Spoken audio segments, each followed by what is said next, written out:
Hello, welcome back. We are still on week 9. This is week 9, part 3, and we are still in unit 10, lesson B this time. So we're going to do some grammar. We've been talking about weddings. We talked last time about American wedding customs compared to Vietnamese wedding customs. And there were a few differences. I don't know if you remember.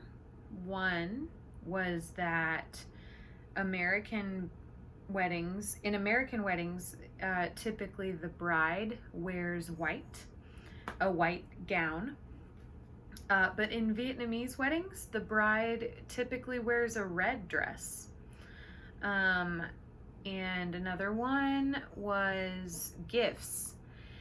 It is typical for American brides and grooms to register at a store for which gifts they would like, and then their guests will go find that list and purchase those items for them.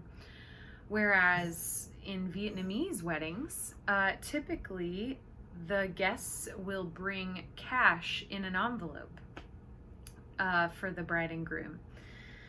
So, those were just a couple of examples that we talked about. Now we are still kind of on the theme of weddings. So let me ask you, are you going to a Vietnamese wedding next weekend? You, my students, are you going to a Vietnamese wedding next weekend? Probably not. If you went to a Vietnamese wedding next weekend, what kind of gift would you take? You would take cash, right? So let's write that on the board.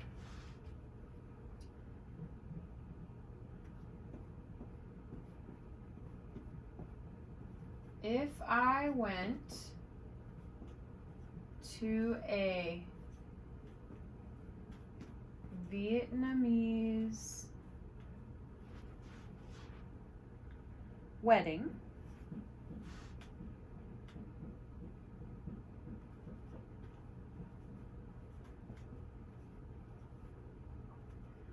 I would take cash as a gift. Okay? All right, now let's imagine there is a young man named Tu Nguyen, and he is Vietnamese. He has lots of Vietnamese friends who are planning to get married soon. So is there a chance that Tu will go to a Vietnamese wedding next weekend? There is a good chance that Tu Nguyen will go to a Vietnamese wedding next weekend. So if Tu goes to a Vietnamese wedding, will he take cash as a gift? Probably. So let's write that on the board.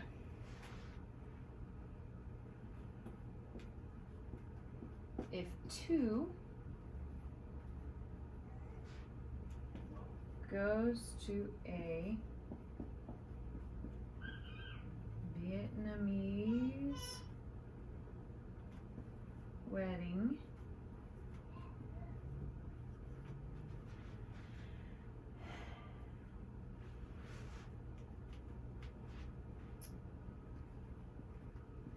he will take cash as a gift. Okay? So, what do you think is the difference in meaning between these two sentences? What is the difference in meaning? Can you see? There's a glare.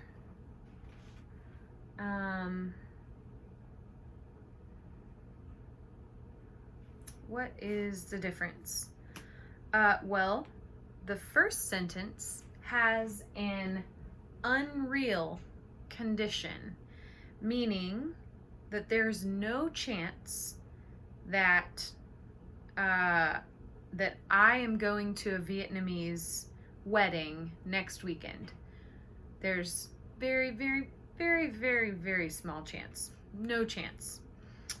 But the second sentence has a real condition, meaning there is a good chance that Tu is going to a Vietnamese wedding next weekend. All right, so let's, this is important. You'll see in the unreal condition, first, do you remember that we were talking about conditionals in the last unit, in unit 9? So this is another type of conditional. So there's if, but then this first one is unreal. So we use the past tense. If I went to a Vietnamese wedding, past tense here in the conditional clause, then I would take, cash as a gift. So past tense here in the conditional clause, and then would take. So future future and present tense. Yeah, sorry, I don't remember what that's called. But then in the, this is in the unreal, but in the real, if Tu goes, he will take. So there's more certainty here in the real condition, real conditional. So it's still a conditional. If he goes, that's still a conditional, but you know he will take cash as a gift.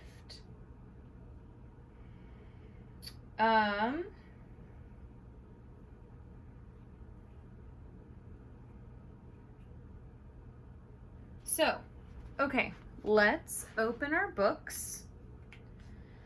We'll get into this a little bit more. Open your books to page 124.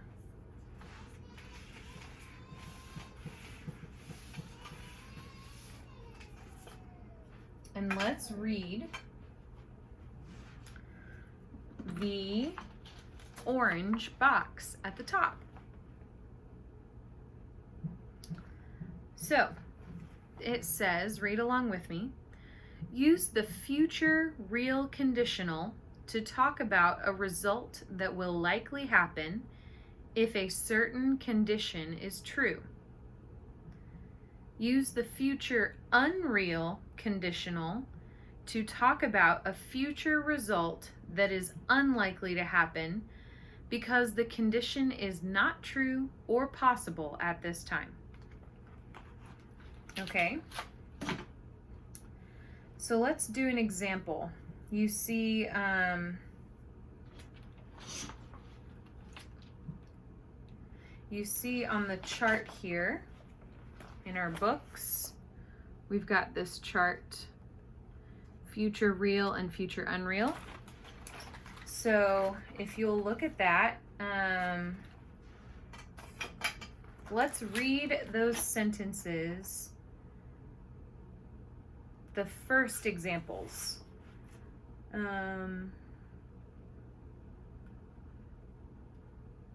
So going across, so we've got the future real or possible situation. If I go to the wedding, I will wear my new shoes. All right, now the future unreal. If I went to the wedding, I would wear my new shoes, but I'm not going. Okay? So let's read the next one. If Jane isn't working on Saturday, she will go to the wedding. So that's the future real conditional. If she isn't working, that's the condition, she will go to the wedding. That's the future. The next one, unreal, future unreal. If Jane weren't working on Saturday, she would go to the wedding. But Jane will be working on Saturday. Okay?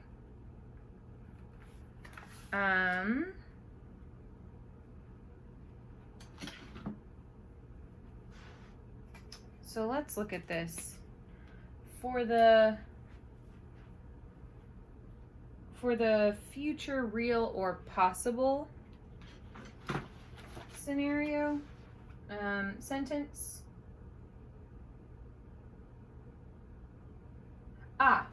Sorry, this is very important. For the unreal, it's important to note that the words in parentheses under the unreal conditional, you see like where it says, but I'm not going, or but Jane will be working. I'm just going to read this to you from my book. It says, the words in parentheses under unreal conditional are there to emphasize that the situations are not possible. However, the information in parentheses is not usually stated because it is understood. Okay?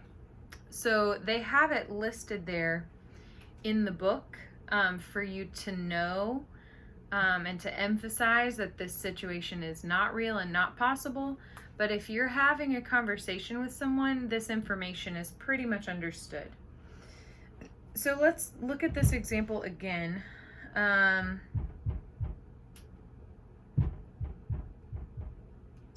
Let me see. So, future real. Let's do one example.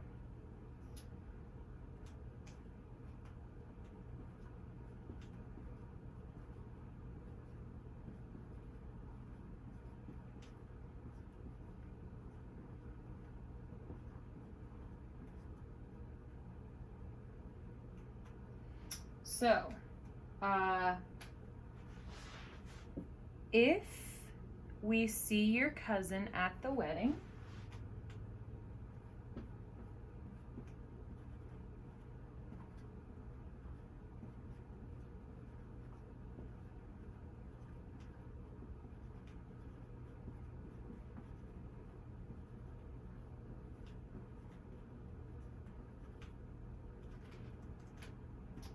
we will say hello.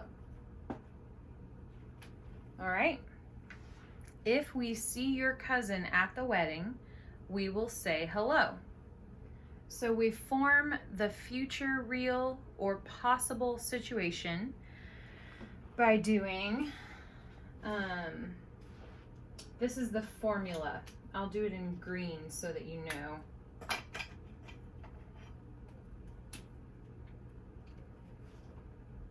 We have if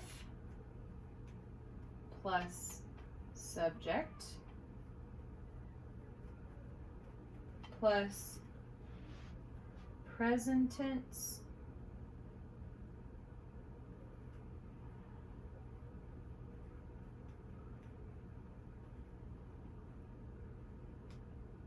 comma subject plus future tense.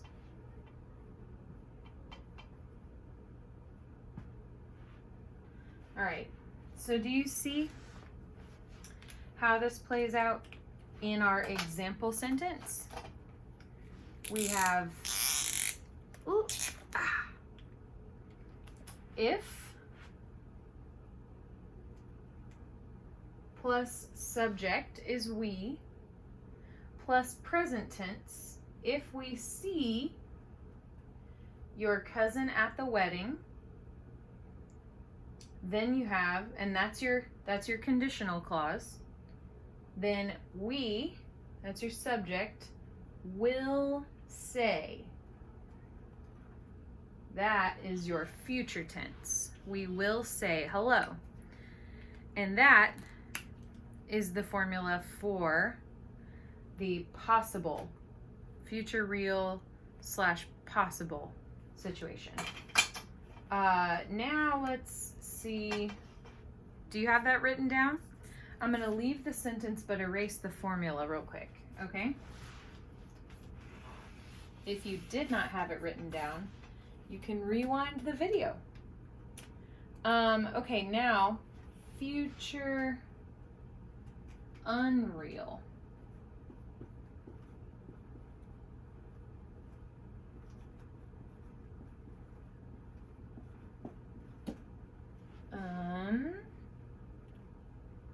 Not possible.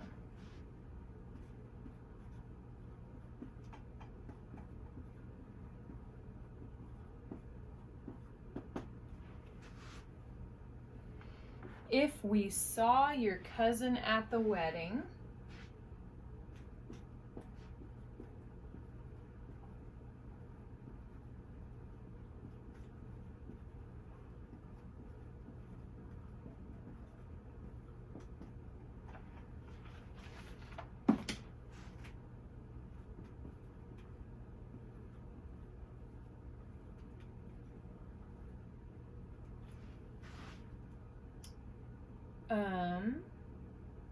we would say hello.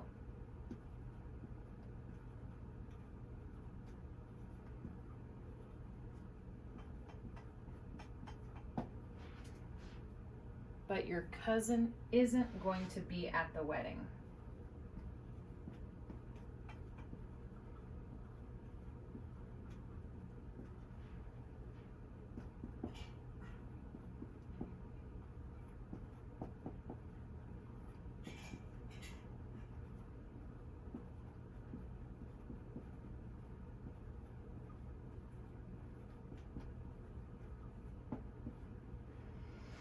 Okay. So, the formula. That's right. Ooh, we are running out of time for this lesson. So the formula, real quick, we've got if. First of all, let's just underline that. Okay. So we've got if plus subject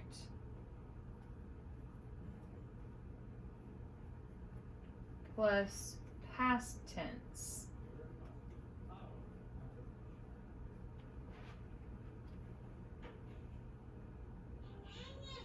Comma. Can you still see that? Okay. Then you've got subject plus would plus simple form of verb.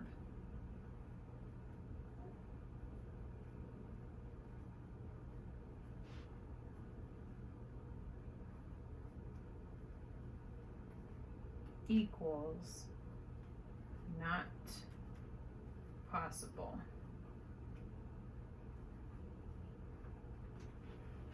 I don't know if you can see that down there at the bottom.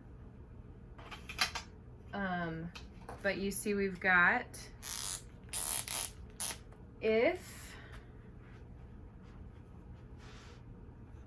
and then the subject, we, past tense, saw your cousin at the wedding, subject we would, and then simple form of verb is say. We would say hello. But your cousin isn't going to be at the wedding. So I kind of like to think of this as if you're talking to your friend and you say, oh, wow, yeah, I'm going to, oh my goodness, who's an example? I'm going to John and Sally's wedding on Saturday. And then you say, wait, John from that one place? Like, wow, my cousin knows him.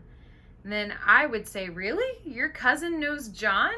I know John. That's so crazy. Or I know Sally. And then I say, is your cousin going to the wedding?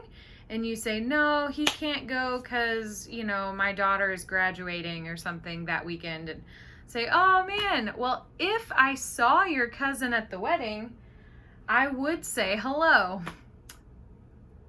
I don't have to tell you in that interaction, but your cousin isn't going to be at the wedding. I don't have to tell you that because you know that your cousin is not going to be there. But I'm saying, oh man, if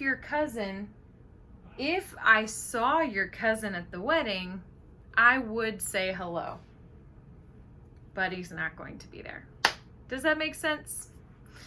Okay, maybe that's more complicated than helpful. I hope it was helpful.